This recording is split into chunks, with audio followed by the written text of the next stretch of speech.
오늘 말씀의 제목이요, 뱀처럼 비둘기처럼입니다. 제목을 딱 보면 조금 기분이 나쁠 수도 있습니다. 왜 하필이면 뱀인가 이런 생각을 하실 수도 있습니다. 그런데 오늘 우리가 읽었던 16절에 있는 말씀에서 너희는 뱀처럼 그리고 너희는 비둘기처럼 이라고 말씀을 하시고 계십니다. 요즘 상황이 참 어수선하죠.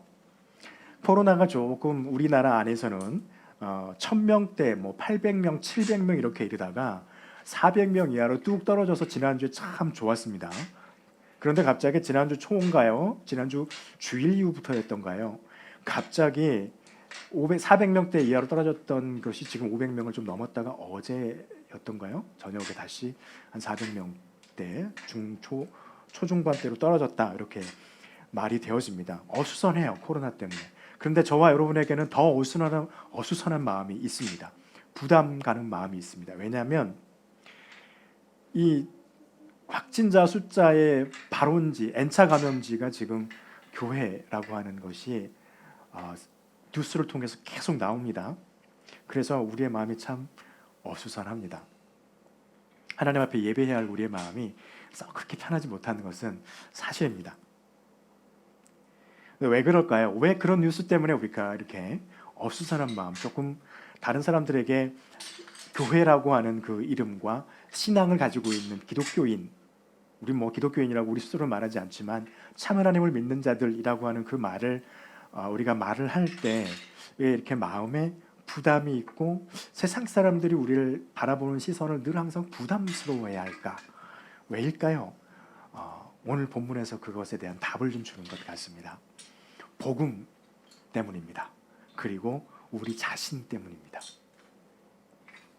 복음이 어떠하길래 세상 사람들이 우리를 바라보는 그 시선이 썩 우리에게 좋은 느낌으로 다가오지 않을까?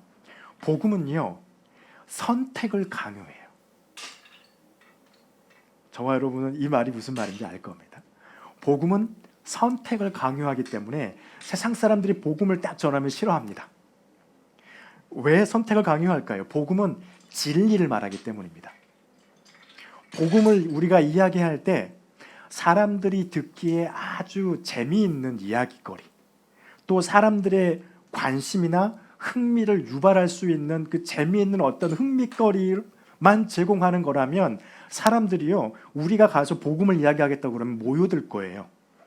개그맨들이 이렇게 개그하면 앞에서 사람들 묻고 막 웃고 즐기는 것처럼 우리가 말하고 있는 복음이라는 것이 진리가 아니라 전설이나 재미있는 이야기나 흥미거리를 말한다면 세상의 사람들은 우리가 딱 앞에 서면 모여들 겁니다. 오늘은 무슨 재미있는 이야기를 하나 이러면서 어떤 흥미거리를 우리에게 주려고 하나 이러는 것처럼. 그런데 공교롭게도 복음은 그런 전설이나 흥미있고 재미있는 이야기를 말하지 않아요. 진실을 말해요. 그래서 그 진리를 말하고 있기 때문에 복음을 전하면서 우리는 그들에게 뭐라고 말하냐면 선택해라라고 말합니다. 그래서 저와 여러분은 그 복음의 진리를 듣고 선택했어요. 어떤 겁니까? 사람이 하나님에게 베푸시는 구원을 얻는 방법을 선택한 것입니다. 그것이 진리니까. 그리고 복음은요, 세상 사람들이 왜 그렇게 복음을 갖고 우리 전하는 자들을 싫어할까? 세상의 가치와 절대로 타협하지 않는 게 복음이에요. 왜냐하면 복음은 땅에 있는 것을 말하는 것이 아니라 하늘에 있는 것을 가지고 말하는 것이기 때문에 그렇습니다. 그래서 하늘에 있는 것을 말하기 때문에 세상이 복음이라고 하는 것을 대면했을 때 세상은 자기들의 마음에 들지 않으면 자신들의 논리와 자신들의 가치관을 가지고 우리의 논리와 가치관은 이러하니 너희들이 전하는 그 좋은 소식, 좋은 말인데 복스러운 말인데 그 말을 우리의 가치와 우리의 논리에 맞춰다오 라고 이야기합니다. 지금도 그러고 있죠. 우리가 어렸을 적에나 우리가 어른이 돼서 부모의 세대가 되고 기성세대가 되고 이제 우리의 삶은 하나님의 부르심을 받는 그 세대가 될 때까지 변하지 않는 것은 세상은 늘 복음을 전하는 자들에게 세상의 가치와 세상의 논리에 맞게 전해라 이렇게 말을 해요. 그런데 복음은요, 절대로 그것을 허용하지 않습니다.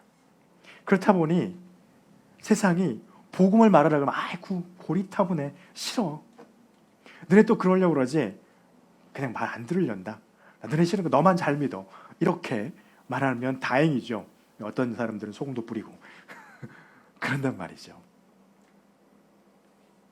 그래서 그랬을 거예요. 요한복음 3장 12절에서 예수님이 유대민족들에게 그렇게 말합니다. 내가 땅의 일을 말하여도 너희가 믿지 아니하거든 하물며 하늘의 일을 말하면 너희가 믿겠느냐 그랬어요.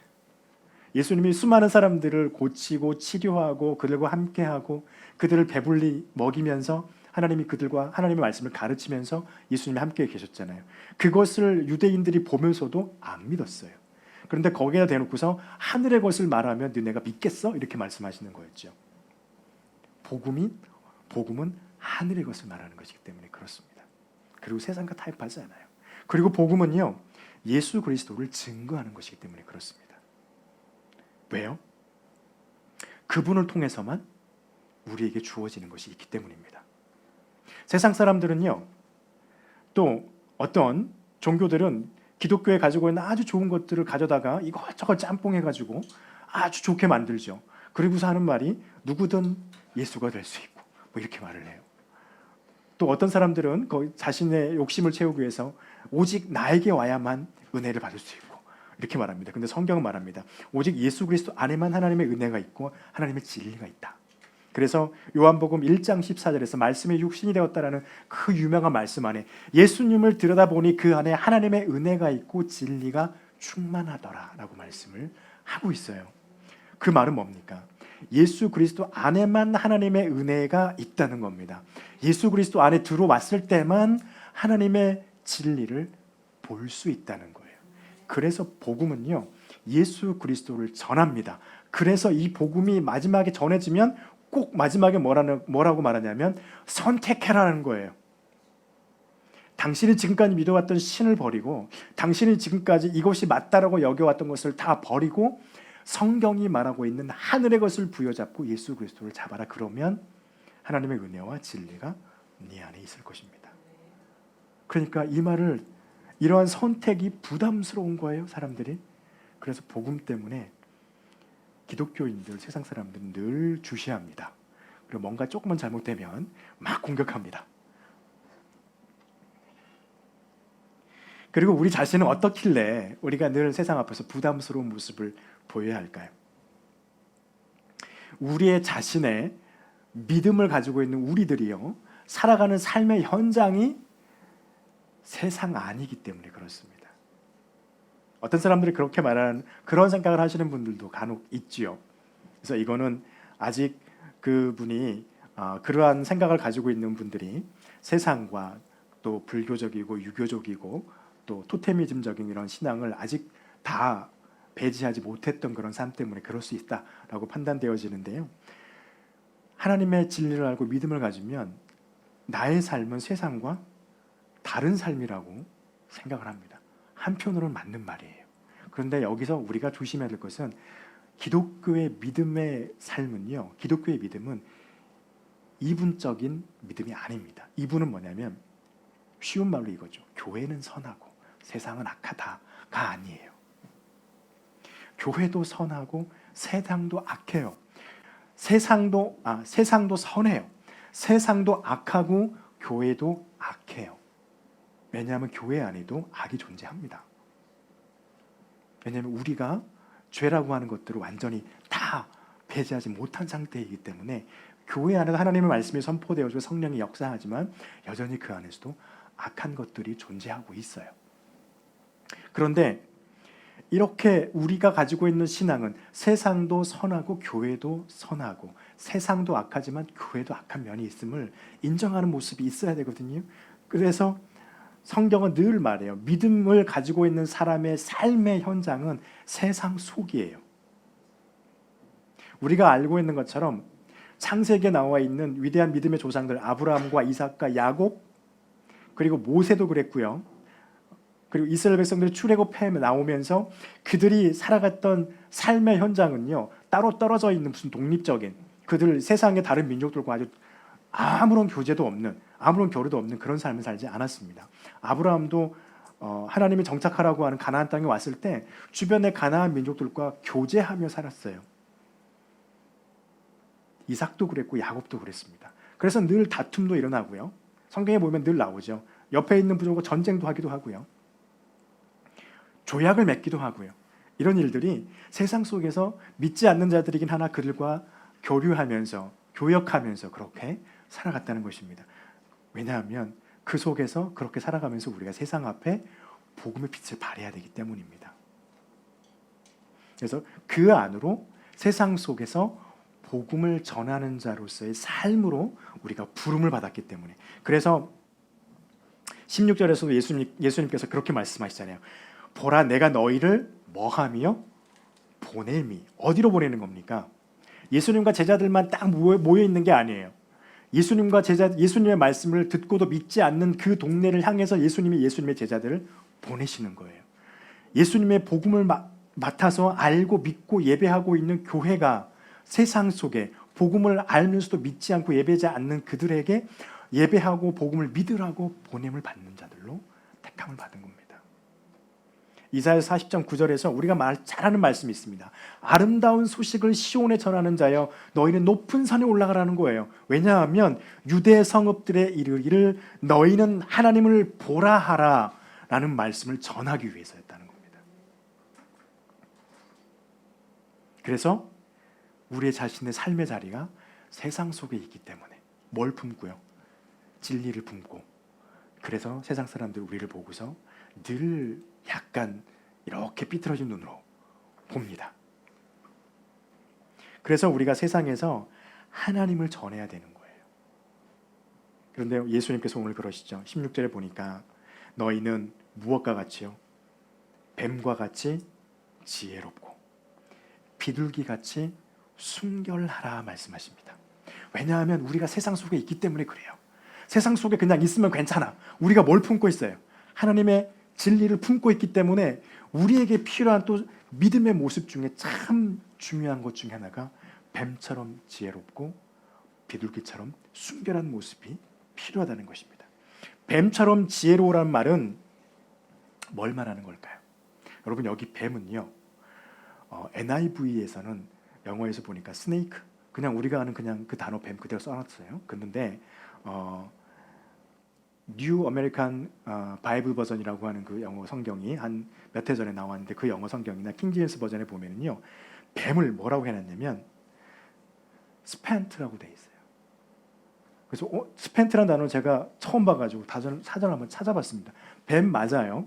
뱀이란 뜻인데 그 보통 말할 때 쓰는 뱀이 아니라 이렇게 문학 서적에서 쓸 때 사용하는 고급 단어더라고요. 근데 거기에 안 좋은 게 하나 있더라고요. 딱 뒤에 보니까 악마, 사탄 이런 뜻이 있어요. 약간의 두려움의 존재가 있는 것이죠. 그런데 그들이 어떻습니까? 우리에게 다가올 때 우리가 모르는데 우리 마음에 들어와가지고 우리를 분내게 하고, 우리가 모르고 있는 사이에 우리 안에서 두려움을 막 생겨나게 하고, 나도 몰랐는데 와가지고 근심과 걱정 속에 쌓여가지고 나밖에 못 보게 딱 만들어놨어요. 언제 얘네들이 들어왔는지 몰라요. 그 말이에요. 뱀처럼 지혜로워라. 이 말은요, 내가 살고 있는 나의 삶의 현장에서 하나님의 복음을 전하고 나의 삶을 전하고 내가 하나님의 백성임을 드러내야 할 때, 그때 무엇을 보라는 거냐면요, 주변을 정말 잘 살피라는 말이에요. 주변을 잘 살펴야 합니다.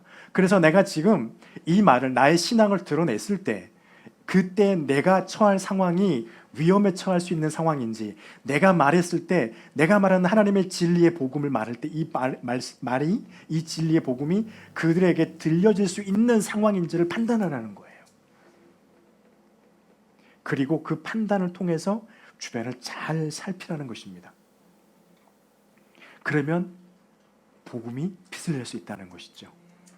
여러분, 우리는 뱀처럼 지혜로워야 합니다.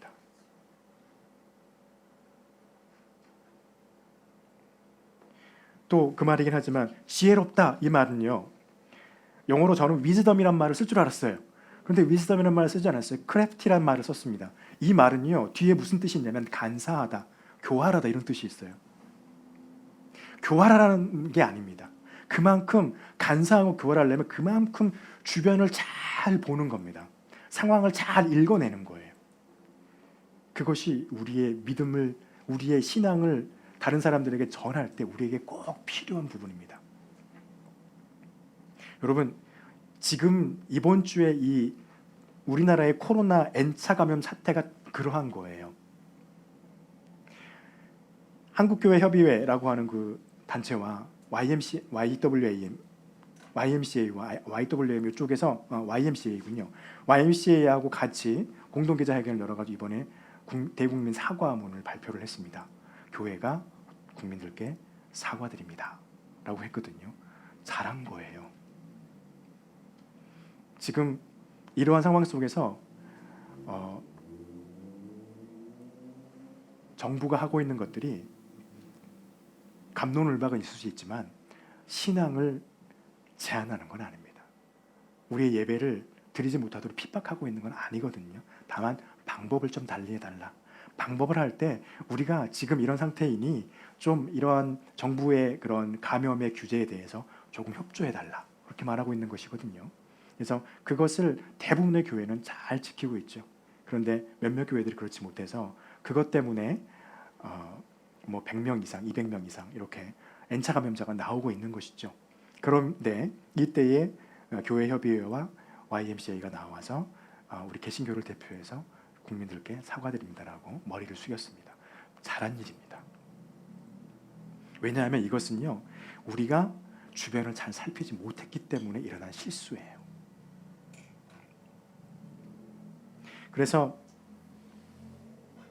우리가 전하려고 하는 이 진리가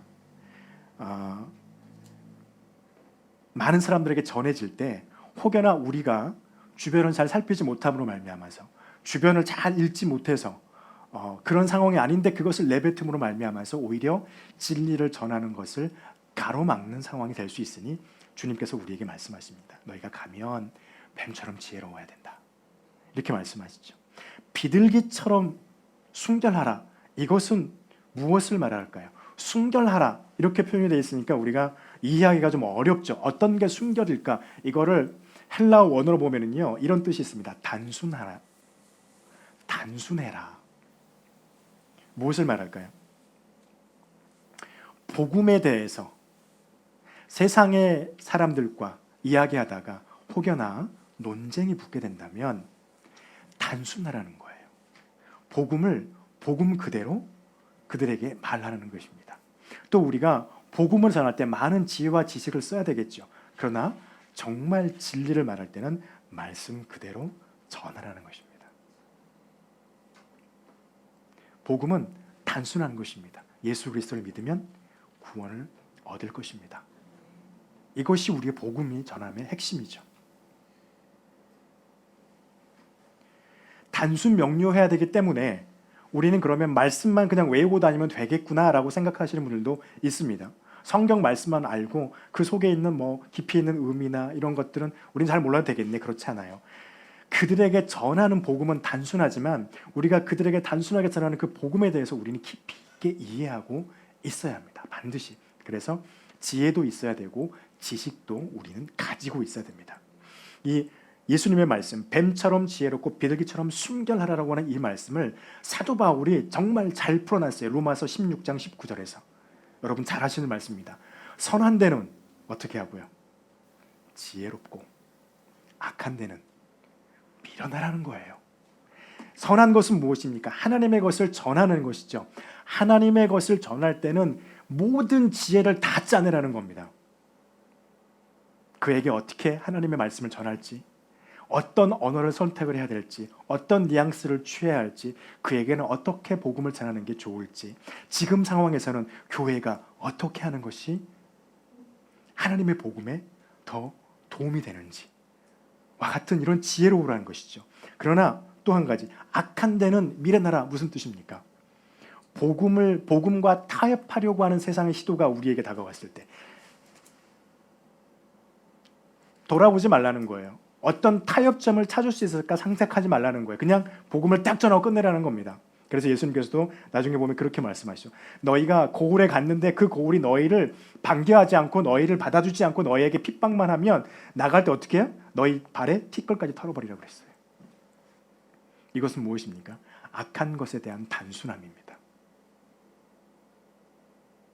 그래서 우리의 삶은 뱀처럼 지혜로운 모습이 있어야 합니다. 복음을 위해서. 그리고 비둘기처럼 단순한 모습이 있어야 합니다. 복음을 위해서요. 이러한 뱀처럼 지혜롭고 비둘기처럼 순결한 이 삶이 왜 우리에게 필요하다고요? 사람들이 싫어해요. 오늘 본문 말씀 보니까 17절 18절에 그렇게 말하죠. 사람들을 상가라 그래요. 그들이 너희를 공회로 내어주겠고 회당에서 너희를 채찍질하겠고 너희를 총독들과 임금들에게 앞에 끌어갈 것이니까 그들 앞에서 어떻게 해요? 비둘기처럼 지혜롭고 비둘기처럼 순결하고 뱀처럼 지혜로워라 라고 말씀을 하고 있는 것입니다. 그들이 우리를 싫어하는 이유는요, 우리가 세상에 속한 자가 아니기 때문이에요.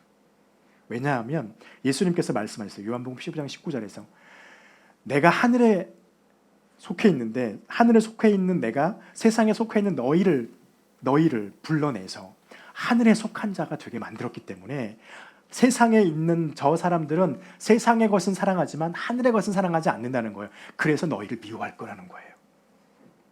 예수님 때문인 거죠.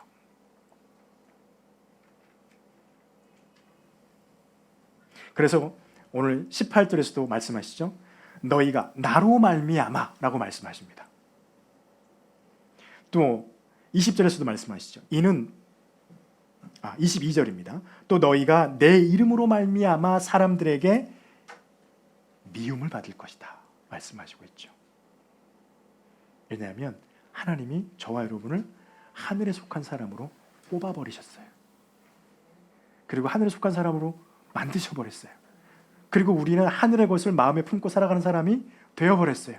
우리는 세상의 사람이지만 우리에게는 하나님의 것이 속해 있기 때문에 세상 사람들이 그것을 싫어해요. 그리고 이 모습을 언제까지 갈까요? 오늘 본문 말씀에서 말합니다. 끝까지 간다. 22절에서 보면 이렇게 되어 있습니다. 너희가 내 이름으로 말미암아 모든 사람에게 미움을 받을 것이나 끝까지 견디는 자는 이라고 되어 있습니다. 그러면 우리가 뱀처럼 지혜로워야 하고 비둘기처럼 순결하는 이 삶을 언제까지 살아야 되냐고요? 끝까지 살아야 되는 거예요. 끝까지 의미는 두 가지가 있겠습니다. 하나는 무엇입니까? 우리의 생명이 끝나는 그날까지 우리는 하나님의 복음 때문에 지혜로움과 순결한 삶을 살아야 됩니다. 또 한 가지는요, 크로노스의 끝이 왔을 때, 여러분에게 좀 어려운 말을 했습니다. 크로노스의 끝이 왔을 때, 자연의 시간이 끝나는 그 시점에, 그때까지 우리는 뱀처럼 지혜롭고 비둘기처럼 순결한 삶으로 복음을 가지고 사는 삶을 살아야 한다는 것입니다. 그 자연의 시간이 끝나는 그때는 무엇이 있습니까? 예수님의 재림이 임하는 시간입니다. 오늘 보니까 그렇게 돼 있죠. 장차 형제가 형제를, 아버지가 자식을 죽이는 데 내어주고 자식들이 부모를 대적하여 죽게 하리라 이렇게 돼 있죠. 싸움이 일어나는 거예요. 그때가 언제일까요? 저와 여러분이 살아가고 있는 이 시대가 지금 그러한 시대입니다. 우리는 말세의 시대를 살아가고 있습니다. 이 말세의 시대는 언제 끝나냐고요? 예수님이 재림하셔서 심판이 시작되면 말세는 끝입니다. 그때는 종말이 되는 것입니다. 이럴 때에 우리가 많은 근심을 할 수 있어요. 그런데 예수님께서 말씀하십니다. 근심하지 말라. 왜냐하면 성령이 너희를 인도하시기 때문이다. 19절 20절에서 말씀하십니다. 그런데 성령이 너희에게 너희 말에 말씀할 말을 너희 입에 물려주시겠다라고 해서 어떤 사람들은요, 아무것도 하지 않아도 된다라고 생각을 해요. 그러나 아까도 말씀드렸지만 그렇지 않습니다. 우리가 지혜롭기 위해서는 우리가 말씀에 대해서 많은 지식을 알아야 합니다.